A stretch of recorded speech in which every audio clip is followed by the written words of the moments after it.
Salam dostlar, bugün sizə Amerikada Amerikan vətəndaşının və ya Green Card sahibi olan şəxsin ailə üzvlərini, yəni yoldaşını və ya uşağı Amerikaya necə gətirməsi barəsində danışmaq istəyirəm.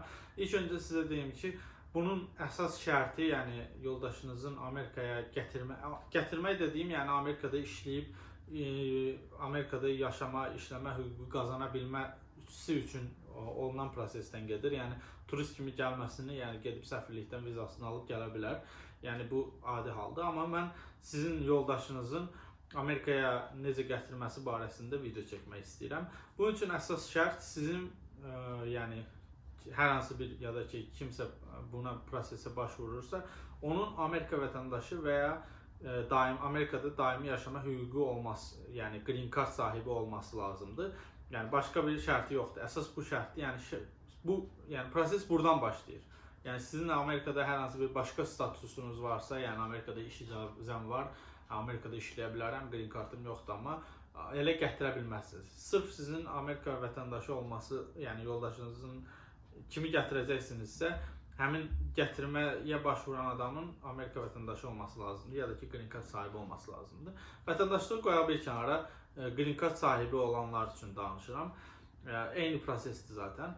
Amerikada Green Card sahibisinizsə, siz ailə üzvlərinizi, yəni ki yoldaşınızı, uşaqlarınızı Amerikaya gətirə bilərsiniz. Bu ata, anaya, qardaş, bacı, qohum, xalaoğlu, dayıoğluya da aid deyil. Bu yalnızca yoldaşınız və uşağınıza daxildir. Uşaqda əsas şərtdir ki 21 yaşdan aşağı olmalıdır. Proses necə başlayır? Proses ilk öncə yaşadığınız bölgədə, Amerika daxilində harada yaşayırsınızsa, o bölgənin USCIS, yəni Amerika Vətəndaşlıq və İmmiqrasiya mərkəzinə müraciət etməlisiniz. Bu demək olar ki, Amerikada bütün şəhərlərdə var. Google'da baxıb tapa bilərsiniz. Başvurursunuz ora ərizə ilə və ərizə ilə birlikdə I-130 formu var. O formunu doldurursunuz. Bu formda yəni bunu doldurursunuz, həmin insanların məlumatlarını yazırsınız.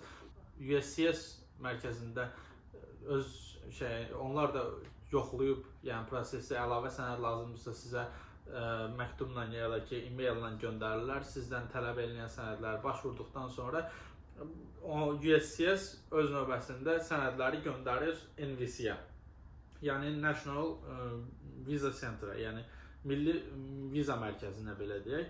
Və ya əgər yoldaşınız Azərbaycandadırsa və ya hər hansı bir ölkədədirsə, oradakı səfirliyə və ya konsulluğa göndərir. Yəni eyni şeydir, yəni MVC ilə konsulluq eyni şeydir. Mən konsulluqla davam edəcəm, səfirliklə davam edəcəm. Yəni Amerikada olanlar üçün də MVC ilə eyni proses gedəcək. Onlar öz növbəsində göndərirlər səfirliyə, artıq proses səfirlikdədir. Yəni USCIS prosesi səfirliyə göndərir. Səfirlik isə öz növbəsində sizdən əlavə sənədlər tələb olunacaq və sizin üçün görüş günü təyin olacaq. Bu proses minimum 6 ay çəkir. Dediyim kimi USCIS-də olan proses 6 ay çəkir və 6 aydan sonra səfirlik gün təyin eləyir və səfirlik gün təyin eləyəndən sonra sizə məktub vasitəsilə, Azərbaycanda biraz məktub vasitəsi biraz çətindir, amma səhv eləmirəmsə orada da məktub vasitəsindəndir ya da ki e-mailləndür. Sizin sənədlər tələb olunacaq. Deyəcəklər ki, filan sənədləri toplayın. Əsas sənədlər sizin həmin o kimin üçün başvurmuşdunuzsa, onun qohumluq əlaqənizdir. Yəni evlisinizsə evlilik, yəni ya da ki uşaqdırsa ata-oğul münasibəti ya ana-oğul münasibəti. Bu da doğum haqqında şəhadətnamədir təbii ki. Və məsləhət görərəm ki, yəni bu Amerikada olanlar bir dənə, yəni bu yerini unutmayaq. Bunu necə olur proses? Əsas Amerikaya iş vizasından gəlirlər ya da ki hər hansı bir yolla gəlirlər. Burada qalırlar, amma ailəsi qalır. Məsəl üçün Azərbaycanda gəlir, burada müəyyən müddət iş vizasından gəlib əlavə qalır, işləyir və Green Card-a başvurur şirkət. Bunlar təbii ki iş vizası elə asan deyil. Ya professor olur, ya IT sahəsində olur. Yəni belə gedib fəhlə iş vizası olmur, yəni Amerikada. Əsas iş vizası, yəni belə deyək ki, elmi dərəcəsi olan adamlara verilir. Yəni bunlar tək gəlirlər ilk öncə və Green Card alandan sonra ailəsini gətirmək üçün başvururlar və ya turist kimi gəlirlər, Green Card alandan sonra ailəsini gətirmək üçün başvururlar. Bunun üçün şeydir. Amma Amerikada başvuranlar isə Amerikada evlənir, hər hansı bir tələbə ilə evlənir ya da ki hər hansı bir illegal statusda olanla evlənir. Bu isə proses başqadır. Bunu bir balaca əlavə əlavə eləyəcəm sonda. Gedək Azərbaycan bölümünə. Yəni ki, xaricdə olan bölümünə. Onlar sizdən sizin münasibətinizi, yəni ailə münasibətinizin sübutunu istəyəcək. Yəni bu evlilikdən əsas insanlar yoldaşını gətirməyə çalışır. Yəni sizin bir-birinizdən evlilik haqqında şəhadətnaməsi, bir-birinizdən telefon danışıqlarının sübutunu, yəni hal-hazırda danışırsınızmı? Müəyyən yəni ödənilən billər, indi Amerikada o əsas lazım olur, Azərbaycanda yox. Yəni bank hesablarınız, yəni bir-birinizlə əlaqəli nəyiniz varsa, nə qədər çox sənədlər toplayıb götürsəniz, yəni bu o qədər, yəni belə deyək, sizin xeyrinizədir. Məsləhət görürlər ki, başvuran adam da orada səfirliyin görüşündə iştirak eləsin. Çünki səfirliyin görüşündə iştirak eləmək çox önəmlidir. Yəni siz orada inandıra bilsəniz ki, biz həqiqətən evliyik, yəni real ər-arvadıq belə deyək. Onlar bu prosesə inanıb sizə vətəndaşlıq green card almaq üçün viza verəcəklər. Proses bundan sonra, yəni siz vizanı aldıqdan sonra, yəni vizanı aldıqdan sonra yox, yəni intervyunu keçdikdən sonra, əgər həqiqətən inandırsa, sizin yoldaşınıza viza verəcəklər və vizanı gətirib. Həmçinin uşağa viza verəcəklər. Həmin viza ilə gəlib Amerikada green card alma hüququna malik olur. Və ya Social Security number, iş icazəsi və green card. İkinci proses Amerikada yaşayanlar. Amerikada yaşayanlar burada evlənirlər. Yəni hər hansı bir statusu olanla. Əgər legal statuslandırsa, proses daha sürətli gedir. Əgər illegal statuslandırsa, bir balaca uzun çəkən bir prosesdir. Yəni yoldaşınız illegaldırsa, bir balaca proses uzun çəkir, uzun müddətli. Əgər legaldırsa, siz başvurursunuz, yəni evlənmisiniz deyə, yenə də eyni qaydada I-130 formunu doldurursunuz və başvurursunuz. Başvurduqdan sonra səfirliyi inandırırsınız. Səfirlik sizin yəni birlikdə yaşadığınıza inanırsa, yəni siz onlara telefon danışığı, yenə də deyirəm, ödədiyiniz işıq pulunun, qaz pulunun, kirayənin eyni adda olduğunu inandırırsınızsa, eyni yerdə yaşadığınızı inandırırsınızsa, hətta orada elə suallar verirlər, məsələn, hansı rəng diş şotkası işlədir, diş fırçası işlədir, nə bilim, filan bayramda hara getmişdiniz, heç ağlınıza gəlməyəcək elə suallar verirlər. Həqiqətən yaşamaq bunun üçün vacibdir burada, çünki şansınızı itirə bilərsiniz. Yəni yalandan cavab verə bilməzsiniz, yəni belə deyək. Çox, yəni ağlınıza gəlməyəcək dərəcədə hərənizə ayrı-ayrı otaqlarda suallar verirlər, yəni cavablar üst-üstə gəlməlidir. Buna görə evləndiyiniz adamdan eyni yaşamalısınız, yəni bir evdə yaşamalısınız ən azından, sizə bu sualların cavabını verə bilərsiniz.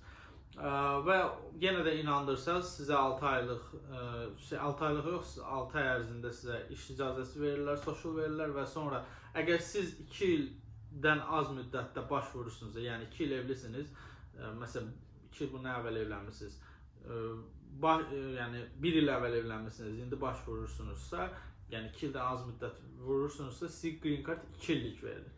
Əgər 2 ildən sonra vurursunuzsa, 2 il evli qalırsınız və ondan sonra başvurursunuzsa 10 illik green card verilir. Məsləhət görürəm ki, evlənib 2 ildən sonra green card'a başvurasınız ki, yoldaşınıza 10 illik green card versin. Çünki o birinci verilən, hansı ki o 2 illik verilən green card sizin inamınızı, yəni 2 ildən sonra bir də yoxlayacaq ki, sizin yoldaşınızla həqiqətən evlənmisinizmi deyə. Yəni bu proses daha uzun müddət olacaq, yəni 4 il olacaq, amma 2 il gözləyib başvursanız, 10 illik green card verəcəklər, ondan sonra da daha evlənib boşana da bilərsiniz. Bu təbii ki, başqa bir proses.